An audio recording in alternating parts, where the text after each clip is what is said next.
Qui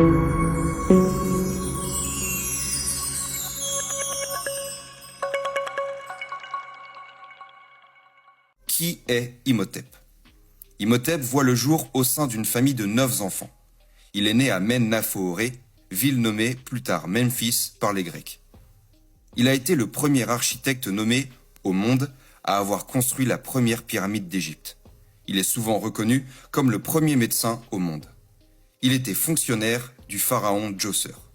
Les différents titres d'Imhotep étaient chancelier du roi de Basse-Égypte, le premier sous le roi, l'administrateur du grand manoir, le noble héréditaire, le grand prêtre d'Héliopolis, le chef sculpteur et enfin le chef charpentier.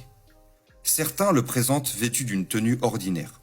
D'autres le montrent sous les traits d'un sage assis sur une chaise avec un rouleau de papyrus sur les genoux ou sous le bras. Imhotep, le bâtisseur de pyramides. En accord avec des légendes beaucoup plus tardives, les égyptologues lui attribuent la conception et la construction de la pyramide de Djoser, une pyramide à degrés à Saqqara construite pendant la 3e dynastie.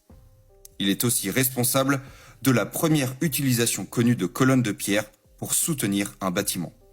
Imhotep est le premier à imaginer une demeure funéraire plus importante pour son roi. Avant Imhotep, les pharaons étaient inhumés dans des mastabas, c'est-à-dire des structures hautes et faites de briques de terre. Imhotep, un grand médecin. Imhotep était un médecin et guérisseur. Il était le médecin personnel du pharaon Djoser. Il est considéré comme le père fondateur de la médecine en Égypte. Il fut donc le fondateur et le premier chef de l'ordre des médecins de la Haute et de la Basse-Égypte. Il était aussi le fondateur de la première école de médecine de l'Égypte ancienne, située à Men-Nafooré. Il a aussi réglementé et posé les bases des diagnostics et traitements de nombreuses maladies, ainsi que de la profession de médecin. Il a ordonné et standardisé la médecine en Égypte, qui fut la meilleure de l'Antiquité. La médecine de l'Afrique pharaonique avait atteint un niveau d'avancement qui se reflétait dans la chirurgie du cerveau, les méthodes de contraception et la mise en place de tests de grossesse. Les scribes désignent Imhotep comme étant celui qui a transmis bon nombre d'informations sur le corps humain et les maladies.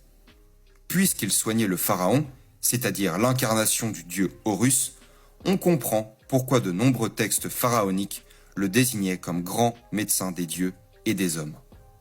C'est aussi dans la continuité d'Imhotep que naîtra la médecine occidentale.